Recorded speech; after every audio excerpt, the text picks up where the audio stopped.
this whole series that I'm doing is like, okay, Pat, what did you do and how did you get started? And I'm bringing the people to you, like the guy that I got started with, and how I did what we did.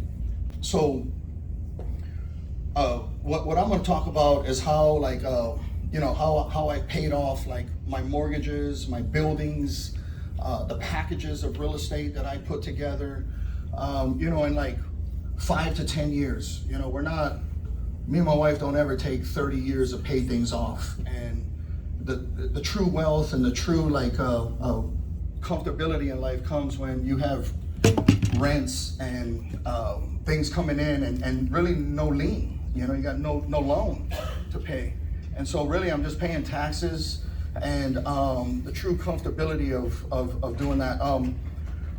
You're going to learn tonight about 2 debt instruments, and everybody in this room is financing on one of these 2, and majority of the people are financing on the wrong one.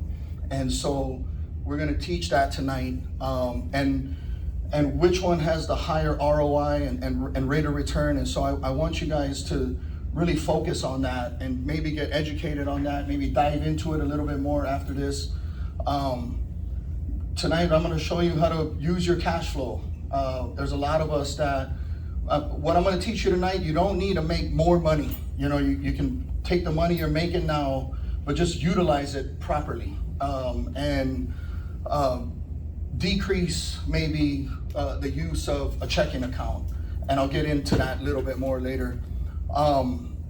The equity in your portfolio and the equity in if you own buildings or your personal house. There's a lot of people here. How many people own a house and have more than, I'd say, 100,000 in equity? Kind of like raise your hands for me. All right. So you guys are all players for this tonight. You guys really need to listen.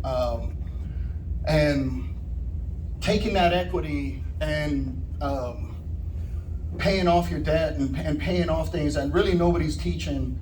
And so I kind of wanted to bring that to light tonight and talk about it. Increasing your cash flow, increasing your credit, your overall net worth, and you'll see kind of what I'm talking about later how all this stuff ties in. But you're going to learn all that stuff tonight from this introduction for me. I've been doing this 20 years. Everything I'm talking about tonight, I actually do. Like, I'm not just some coach or some. You guys know I'm not a professional speaker. I'm not that good. I'm really coming to you with from the heart, kind of what we're doing and what we've done over the last 22 years. Me and my wife, we've done over 10,000 transactions. We control 700 houses right now, maybe 150 million under management. And the other thing on this slide is just know that, man, you guys live in Kansas City. Like, this is one of the cash flow capitals in the United States. I mean, there's big hedge funds. There's so much money coming to Kansas City, and we all live here. And I feel like we should be taking more advantage of, the people we know, our networks, just everything. These guys are coming in, spending big money in Kansas City and buying all our properties from us. And I feel like maybe if we took more advantage of that, there's so much money that we can make and keep here in Kansas City. And there's not too many places where you have this low entry and this high cash flow in the United States. And back in the day when we first started, I can see it kind of slipping away. And so I just want you guys to kind of know that and maybe take advantage of that and talk to people around you. I mean, people who are getting divorced, people who are inheriting properties from their parents and they don't want them, people who are getting foreclosed on. I mean, there's so many opportunities here that we can take advantage of, and we're not, and then they're getting listed, and then some hedge fund, out of California or New York is buying these properties, and they're buying them a lot, like they're buying tons. And so there's a lot of product out there for us to do this stuff. I feel like wealthy people think in terms of ROI, just return on investment. For me, it's like if I'm gonna invest time, I want a return. If I'm gonna invest money, I want a return. And so just knowing how systems and processes work and learning what I'm gonna teach you tonight is gonna be good for you. And then just kind of starting off with something small and actually doing it. Like, I don't wanna just talk about it. I want you guys to go home and actually like do something small and do it. And once you go through it once, you'll repeat it, and you'll repeat it, and you'll repeat it. And as you repeat it, you'll repeat it with more money, and it just gets easier and easier, and you start paying stuff off faster and faster. So, and what I'm gonna talk about, like this velocity banking, is what we're calling it, or, you know, some people call it like a sweep account, whatever you look up. But it does produce the largest ROI, and this is coming from somebody that's been doing this. You know, I've been investing for 20 years, but really it kind of took off like in this last 8 years when we figured out this strategy. Kind of changed our lives and kind of separated us from all these other investors, you know, who were just sitting here kind of doing the day-to-day stuff that everybody else is doing. And so there's a lot of people in the room right now who are not using their equity in their property, in their primary, in their rentals, to help them pay off debt, to purchase, you know, more income producing assets. And I've been there, you know, like, hey, I can sleep at night. You know, I got this $150,000 line of credit against my house, and I feel good. And I, you know, hey, I can take my kids to Disneyland and buy an Escalade, and I feel great. You know, I feel good.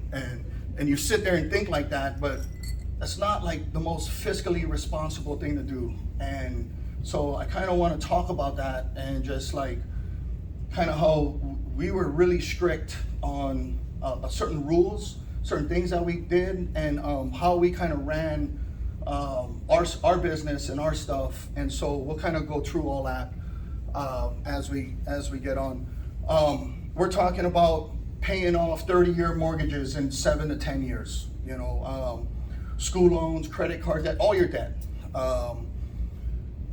Saving hundreds of thousands of dollars on interest, and as the properties get bigger and as your deals get bigger, even millions of dollars of interest.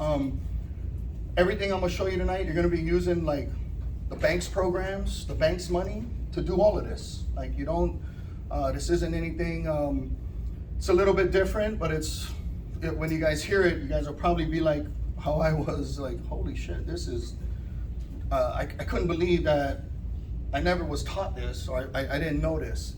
And so increasing your monthly cash flow, lowering costs without refinancing, lowering your debt without refinancing.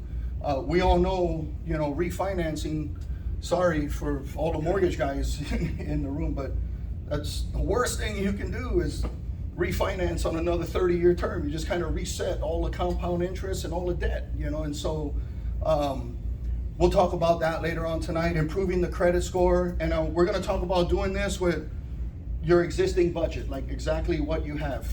So that'll be, okay, so before we get started, like you have to have a few requirements to pull this off. Okay, so having good credit is important, right? Like I've been teaching my kids, and since they were little, the importance of credit, paying your bills, just making sure, you know, you got that 700-800 score, makes you be able to move and do things that you can't do if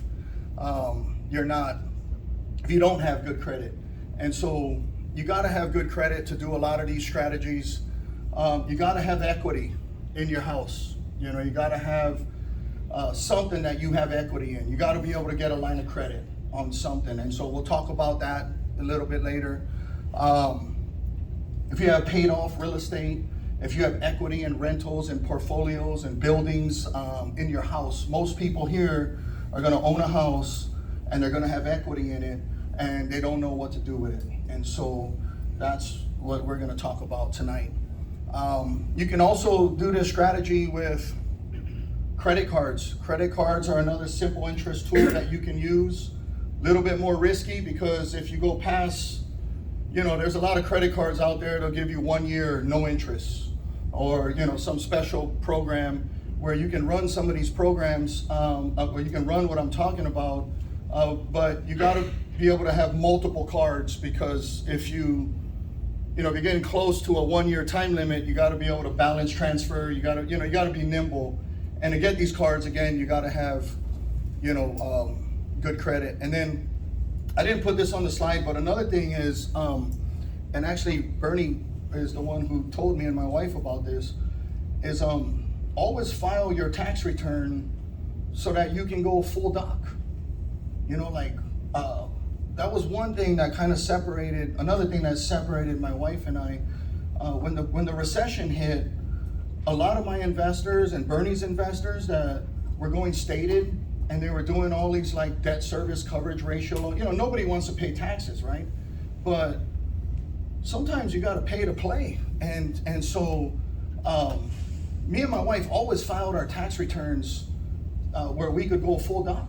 And like being in... What's full doc? So full doc means, you can provide tax returns, and you can show income, and you have like a 45%, for me it was like 30% debt to income ratio or less.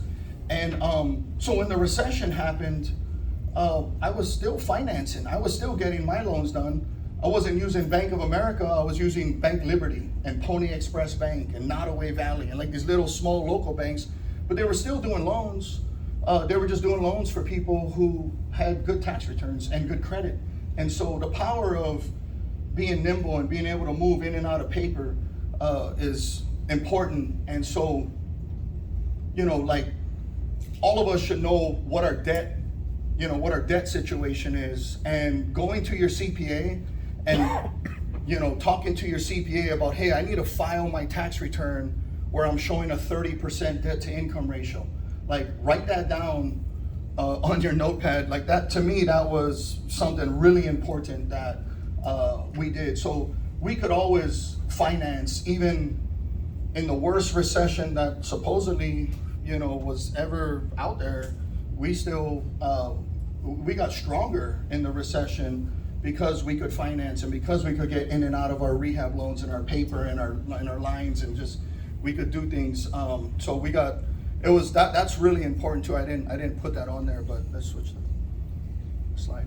Okay, so we're gonna start getting into it now. So so right now you got two, debt vehicles that you guys can, that we all can take, right? And so you have compound interest and you have simple interest. Okay, so when you're talking about mortgages and you're talking about money, it's really hard because it's not tangible, right? You can't feel it. It's not like, hey, this water, you like it, you want to buy it, taste it, and you can sell it.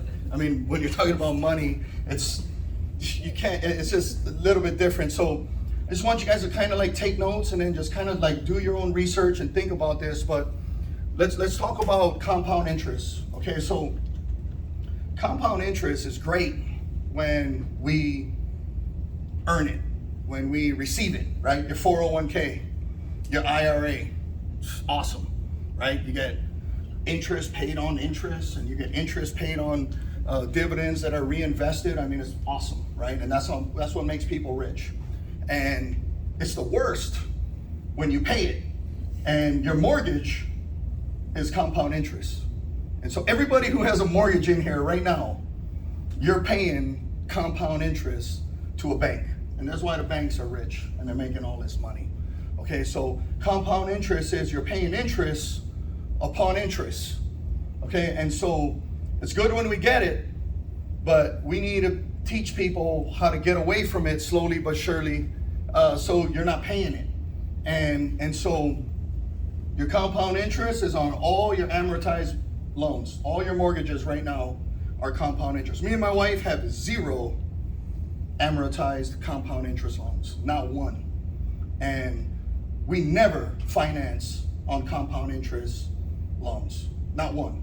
And so I want you guys to know that, that's important. The smartest guy in the world is Albert Einstein, and he said compound interest is the 8th wonder of the world. And he who understands it earns it. He who doesn't understand it pays it. And just let that sink in for a little bit. And what I'm going to show you tonight is how you can transfer some of your compound interest to simple interest. And that's really important on what we're talking about tonight. So I want to talk about simple interest. So you guys can write this down real quick. Simple interest is your principal multiplied by your rate and divided by 365 days in the year, and you multiply that by 30, that gives you your monthly payment, right? And so you ever thought, how the hell I got this $50,000 Escalade that I can pay off in 5 years, but I can't pay off $50,000 to my mortgage in 5 years? How come? It's a different debt instrument, right? Your mortgage is compound amortized. Your car loan is simple interest. And so nobody can argue with the fact that simple interest is a better debt vehicle and a better debt structure for me to have my house, for me to have my real estate holdings, my buildings, my apartments on simple interest loans. And so what we've learned to do and what we're going to teach tonight is like how you transform that compound interest into simple interest. Okay, so besides compound and amortized, I also need you guys to understand the difference between amortized loans and lines of credit. Okay, so lines of credit is a vehicle that I use and how we finance. Okay, a lot of people in the room are financing on loans. Okay, so your loans, your interest is accrued and compounded. You know, we know that. Here's another thing about loans that really sucks is it's a one-way vehicle, right? You only can pay money in. You can't withdraw money from a loan unless you refinance. And we all know how much that costs, right? So it's a one-way vehicle. You only can pay in, you can't pull out, okay? Loans have fixed rates, right? Everybody's gonna be like, well, the loan's got the fixed interest rate and that's what I want. And I'm gonna challenge you on that to just go home and look at your amortization schedule and look at your 3% rate and look at the interest you pay, do the math, and tell me if that's 3%. Just do it. Go home and try it. You'll figure it out. It's not 3%. So that's why they came out with an APR. And then guess what the government does? Hey, we'll screw you over, have you pay all this interest, we'll let you write it off on your taxes. And so, I don't know, something I'm not interested in, I'm not doing. And like I said, to get your money back out of your house, you have to refinance, right? I'd rather have a vehicle where I don't have to do any of that. You know, so my lines of credit, it's variable. And here's something new that's happened in the last 6 to 8 months. My rates are actually lower than the rates they're selling right now. Today's prime rate was 5.5, and all my lines are 5.5, my prime plus a half or prime plus 1. That's what I financed all my properties at. So 5.5 plus a half is a 6. 5.5 plus a point is 6.5. What mortgage guy out there can sell a 30-year term 6.5 with no points right now? Can't do it. And so my rates are actually lower than the interest rates that they're selling right now. And even when times were good, when they had the low rates, you know, they were sitting at 3 and I might have been sitting at 4. But I'll show you why it doesn't matter later on. Here's the most powerful thing about lines is it's a two-way street, right? Your line of credit, you can put money in and I can take money out. And when I have a simple interest, daily interest loan, as long as the money stays in there and it's paying daily interest, I'm paying down my balance. And that's really important. And so just knowing the fact that when you apply all your income into a line of credit, you're not losing it, right? You're not gonna ever sit here and take your paycheck and pay it to your mortgage because you can't get the money back. You can pay your entire paycheck to your line because the money's still there. Think about that and keep that in the back of your head. I threw this slide in here just because I wanted you guys to know, like, all the Fortune 500 companies, when businesses finance, when companies finance big businesses, when Donald Trump's building a hotel, you think he's taking on amortized debt? Hell no. I mean, there's no way that guy's doing that. And so this guy, I mean, they're all financing on lines of credit. And so here's another thing that really threw me is when I did go to Australia, I was sitting there and the guy was like, I was with like 10 guys. It was, I guess they was getting paid that day.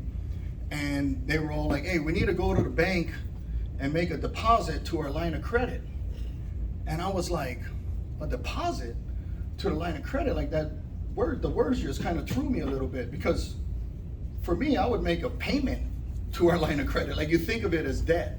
And so when I had them explain what they were doing in Australia, I was like, oh my gosh. I called my wife. I was like, hey, we got to try this out. Like, this is something that I just learned, and I can't believe what I just heard.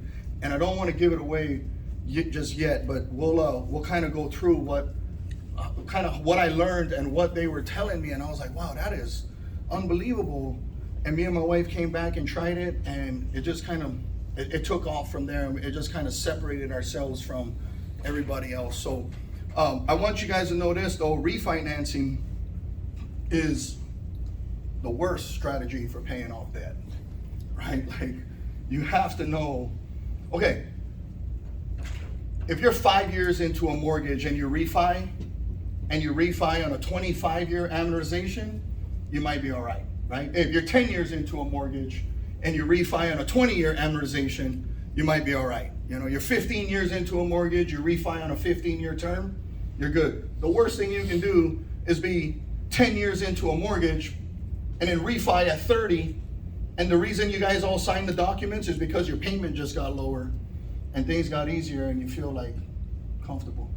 And what I'm gonna show you tonight might not be comfortable, and it's gonna take some fiscal responsibility, some financial responsibility, but trust me, if you stay diligent to it and you don't compromise, it'll work.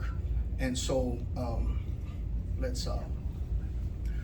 so we talked about the loans, we kind of talked about the lines. I want to talk about how we house our money, right? And where we house our money, right? And everybody in here, I almost guarantee you, is housing your money in a checking account.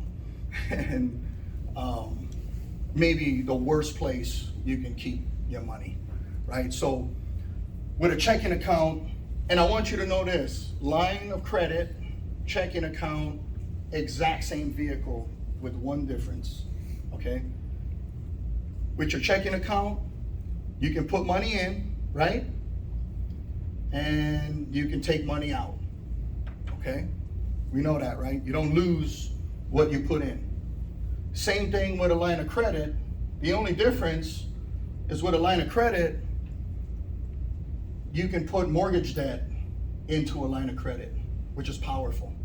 Okay, so you can take a portion of your line of credit, pay off your mortgage debt.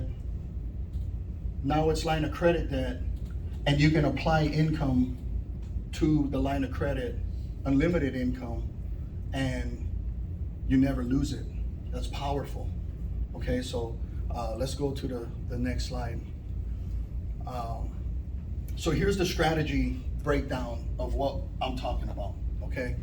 So step one of the strategy is, and you guys want to write, this is probably the most important slide, okay? So step one is transferring some or all of the compound interest debt into simple interest debt or a line of credit. So to do this strategy, you're gonna have to have a line of credit against your house. You're gonna have to have some sort of line of credit set up, okay?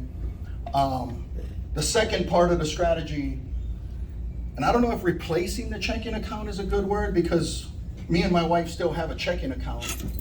We just barely use it.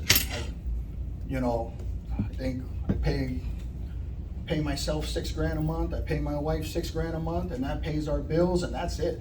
That's all that's in our checking account. We don't have nothing else in our checking account.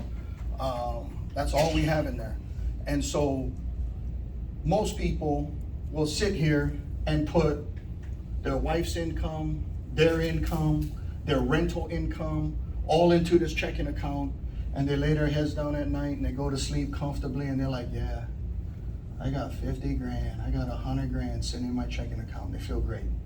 And in my world, I'm sitting here like, wow, it's the worst thing you can do. Like, I wouldn't do that. And I'm gonna show you guys why I wouldn't do that. And hello. Need batteries. Hey, good thing you're loud. Hello.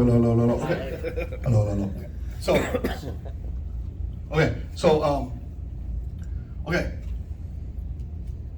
So step one is transferring debt. Okay, so step one is transferring debt from compound interest to simple interest using your line of credit, whether it's against your house, whether it's against your rental properties, whether it's against your life insurance, whether it's against your stock accounts, right? We got all these assets that we can put up for collateral, and we can get a line of credit against it. And sometimes you're gonna have to ask for it, right? If you go to a bank and you tell them, I want this money, they're gonna try and sell you on a compound amortized product, and you can't do that. Okay, so you have to ask for the line of credit, and then they're gonna ask you again and again. And you go to a mortgage broker, they're gonna for sure sell you on a compound amortized product. Like, that's all they have. They don't have these lines that these banks have. So this might be something that, you might be dealing with maybe a Community America, or a Mazuma, or a Nottoway Valley, Central Bank of Kansas City, First Missouri Bank. These are all banks that do lines for me right now. Okay, so I know they have these products because I've got them, like, in my portfolio. Like, I know they got them. And so transferring the debt, replacing the checking account with the line of credit, which is the same vehicle, okay, right? You can put money in, take money out. You really don't need a checking account no more. And then depositing, here's the third part. The most important part is depositing all your earned income into that line of credit, right? Which is something you would never do with a mortgage, right? You wouldn't sit here, if you had a $1,000 mortgage and you had $1,000 extra every month that you and your wife brought in, you wouldn't sit here and put the $1,000 extra into the mortgage because it's stuck money. You wouldn't get it back if you needed it. With a line of credit, you can slide the money in there and you always have access to it. It's protected for you. You can always get it back. And so the strategy is simple. It's transferring the debt to simple interest. Hello? Okay. Yeah. And replacing the checking account with your line of credit is step two. And then depositing all your earned income into the new line of credit or whatever you set up. And a line of credit, it's like a credit card. It's like, you can pay bills out of it. You can get checkbooks for it. It's the exact same vehicle like a checking account. Okay, so, and just notice that the reason this strategy is so powerful is because the income you make right now, you're not using it to its fullest potential because you're putting some of it in a checking account, which does nothing, right? If your checking account could hold some of your mortgage debt, which it can't, and you put all this money into your checking account, how fast would you pay off your debt? So think about that. moving forward. Here's how, okay, so here's poor velocity, right? This is how 99% of the people are living right now, okay? So you have this checking account, you get paid, your wife gets paid, you get your rental income, you get your child support check, your social security check, your dividend check from your whatever, your stock, and you put it into your checking account, right? And then you pay all your expenses through your checking account, right? This is what my mom did. This is what my dad did. This is what my grandma, my grandpa, my great-grandpa, this is what everybody does. This is what we know, right? Nobody knows anything different, okay? So, go ahead. Okay, so we've already talked about this, right? This is exactly what the banks want. They want to hold your money. They want to loan it out. They want you to put all this money in there for free, and then they loan it out to me for 5-6%. And so this is kind of how we're working on things today. What I want you guys to do tomorrow is let's go all the way through. Let's just put them all up there. Okay, so perfect. Okay, so we already talked about taking a portion of your mortgage debt. So say you got $100,000 line of credit, and you just took 10 grand from the line of credit and paid 10 grand to your mortgage, right? Now you owe 10 grand to the line of credit. You have a $10,000 balance in the line of credit. You can take all your earned income, your wife's income, child support, every sort of income you have, and throw it into that line of credit. Don't put it into the checking account. Throw it into the line of credit. And what you just did by taking $10,000 from your line and paying off $10,000 to your mortgage is you just transformed compound interest debt to simple interest debt. Okay, and you have a line of credit there that you can get the money back if you need it, right? So if you put in all your money to this line of credit, this checking account basically, if you needed some money, you could go back and get it. It's not lost money, but it is paying off daily interest, which is what simple interest is.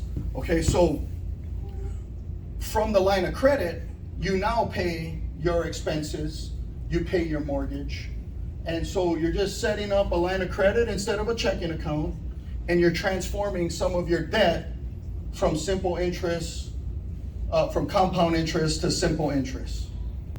What I did is I took $100,000, which was a small amount. I know nobody has somebody might have a $100,000 mortgage, but not too many people have a $100,000 mortgage, but I wanted you guys to be able to conceptualize and do the math like real fast. Okay, so 100,000, easy number. Okay, so on a $100,000 mortgage at 6%, 30-year term, your payment's $599.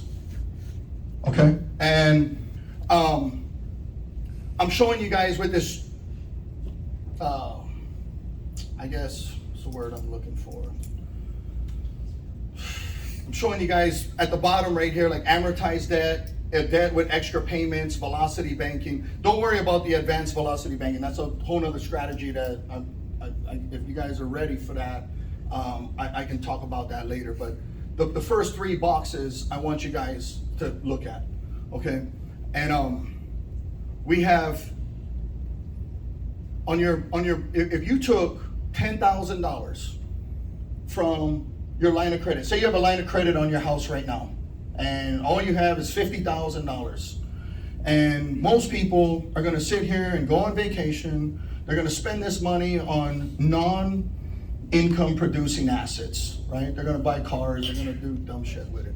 And so, sorry, I'm trying not to cuss and swear.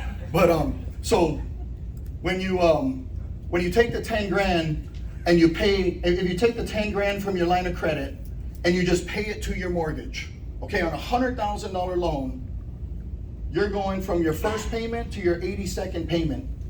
Okay, so you're taking 6.8 years off of your mortgage just by making one $10,000 payment from your line of credit on your house. So if you have equity in your house and you don't know what to do with it, pay off your own house with your line of credit, with your equity, and or buy some rental properties, buy something that produces income.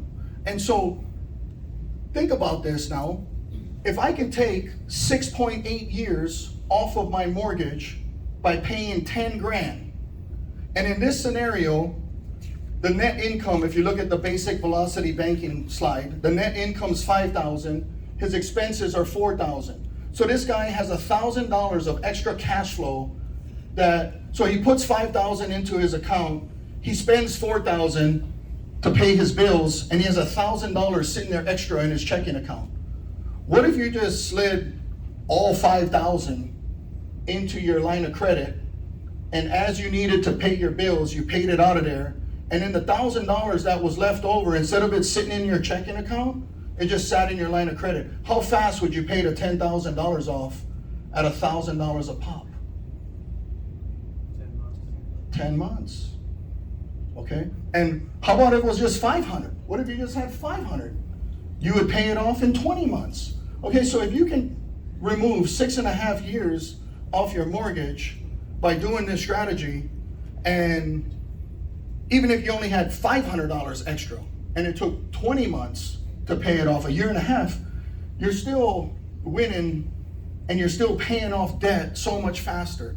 And if you just look at the velocity banking right there, look at amortized debt, 100,000, 6%, 360 months, you're paying $115,000 in interest on that money in 30 years. Okay? If you paid $300 extra every month, that's what they tell you to do, right? Pay extra. You're looking at that. 13 years to pay it off, and $69,000 in savings. On the velocity banking, you're paying off in 7 years, and you're only paying $27,000 in interest by doing this strategy over and over. So once the 10 months is up, you can do it again. And if you're aggressive, and so what I'm going to challenge you guys tonight is do something small. Take your line, pay off 10 grand, pay off 5 grand, whatever it is, and do it. And once you figure out the strategy, you're gonna be like, man, I got a $100,000 line. I can sit here and pay $50,000 off on my mortgage. And if you have $1,000 extra every month, and just go home and play with your amortization schedule, and when you took out the loan, just play with the numbers and just see how many years you're taking off your mortgage by doing this. And this is exactly the strategy that me and my wife have implemented on and what we're doing, and how we don't even take debt in amortized debt. All we do is this simple interest stuff, and we have lines of credits on everything that we own, and you can't really commingle your funds, right? That's the word, I guess. But so like when we get rents from the Bank of America building, all the rents go into the line of credit. When we get rents from 511 Delaware, all the rents go into the line of credit. When I get rents from whatever I'm using my life insurance, if I'm buying properties with my life insurance, all the rents go into that. When I sell a property, the entire amount, I might have used $100,000 to buy a house. I spent $25 to rehab it, and I sell it for $180. All $180 I can put into the line of credit, all of it. And you want to talk about paying off stuff fast. Here's what's going to happen. You're going to own a bunch of property, and your line's paid off. That's when I buy McLarens.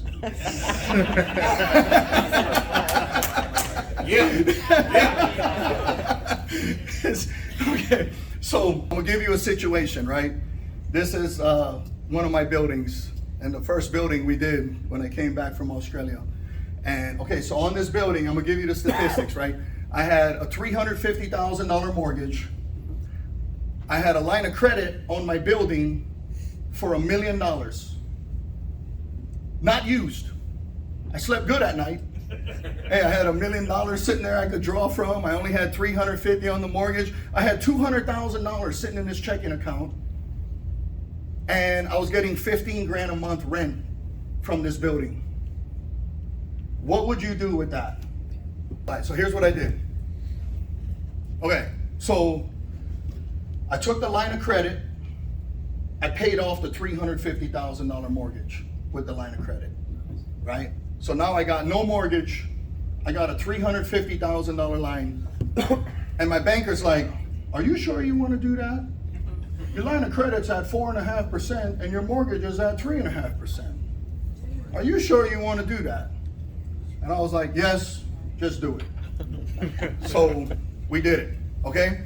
Then I took the $200,000 that was sitting in my checking account and I paid that to my line. Okay, so now all I owe on my line is 150 grand. Okay, I took the rents for the next 10 months, 15 grand a month, and I sweeped it all into the line. That's why they call it a sweep account.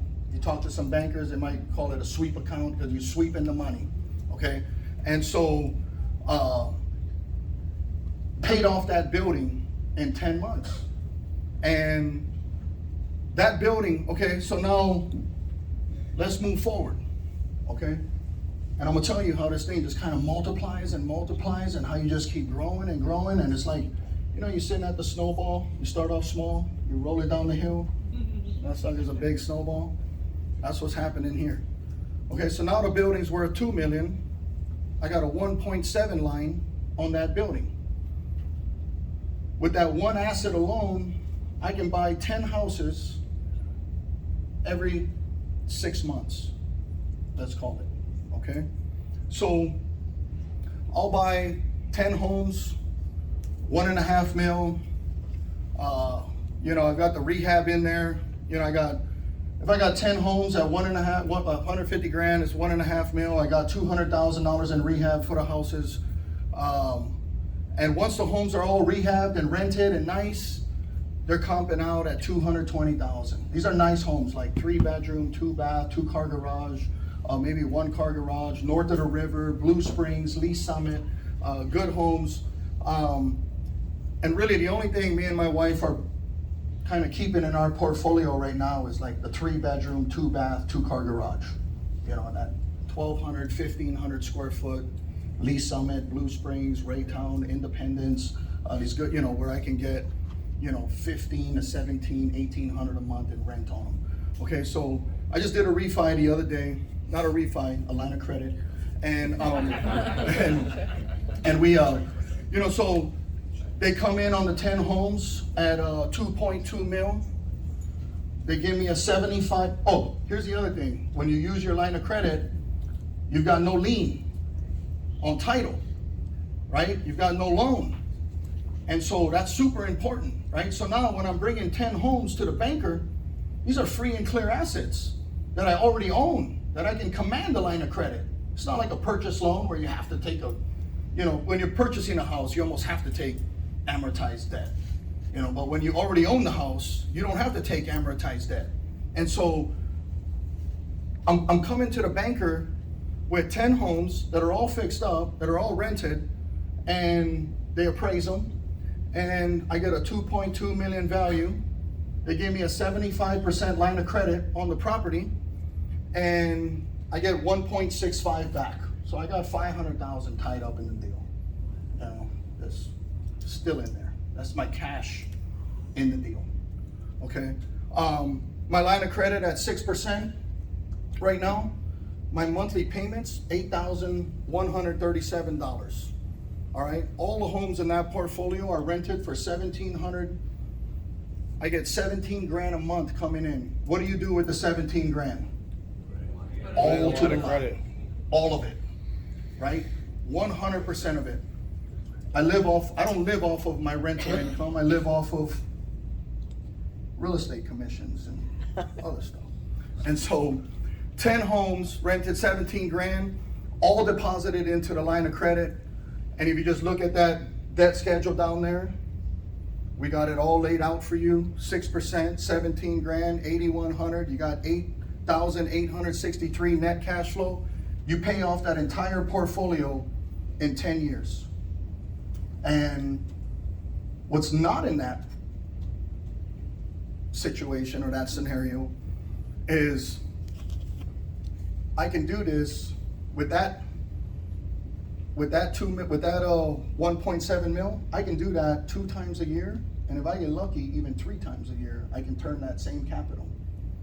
You see what I mean? How powerful that is, and how you snowball this effect where I can turn that same line of credit at least 2 times a year minimum. And here's another thing that's not involved in that is the homes that I sell, right? So I'm in the house for 150 grand. Let's say it took me 20,000 to rehab. The house worth 220. I sell it for 220. I sell it for 210. What do I do with the 220, 210?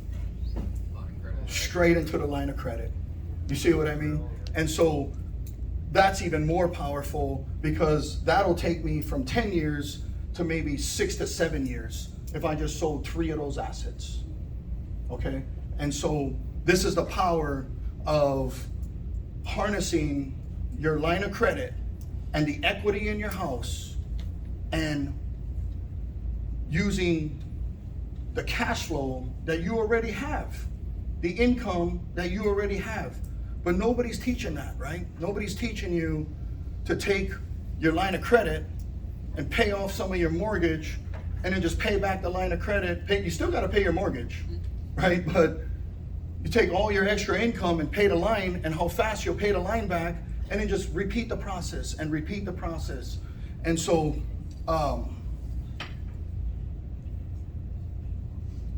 you're going to save hundreds of thousands of interest on this. And listen, I've got lines right now that's 5.5 million. And I'm saving millions of dollars, not hundreds of thousands, millions of dollars. 30 to 40 homes in one line of credit. And so this becomes powerful once you take a small step and do something small and learn the process and then duplicate it and don't compromise and don't spend the money on stupid stuff and just always reinvest. You know, we have our stupid stuff money, right? We have accounts for that. But we also have accounts and lines that are all business. And you can't use that money unless you can make money. That's the rule. And so I talked about that the last one. And so saving hundreds of thousands of interest, paying off your debt really fast. Your credit score will definitely go up. As the lines go down and your debt goes down, what happens to your credit? Goes up, right? The less debt you have, and as the equity in your portfolio goes up, your credit goes up. And when you have less debt and you have more equity, what's that in the middle? Net worth, right? That's what you're worth. That's powerful. So as the debt goes down, your credit, your value goes up. It's amazing, the homes that I bought in Nashua and Pine Grove and all these homes up north. Me and my wife was sitting here arguing over $80,000 purchase prices. These suckers are $250,000, $300,000 now, just over 10 years. And so with time, things will go up. And with you making the right moves and taking your cash flow and your assets and using them to your advantage. There's a lot of people sitting in this room right now that have equity, that have lines of credit, and you guys ain't doing nothing with it, right? Nothing. I'm gonna challenge you guys tomorrow. Call your bank, take 10 grand from the line, pay down your mortgage, and take all your income and pay back the line, and then call me and tell me how you feel. And you're gonna do it again. And then what's gonna happen is you're gonna get aggressive like me, and you're gonna go from 10 grand to paying off all of it.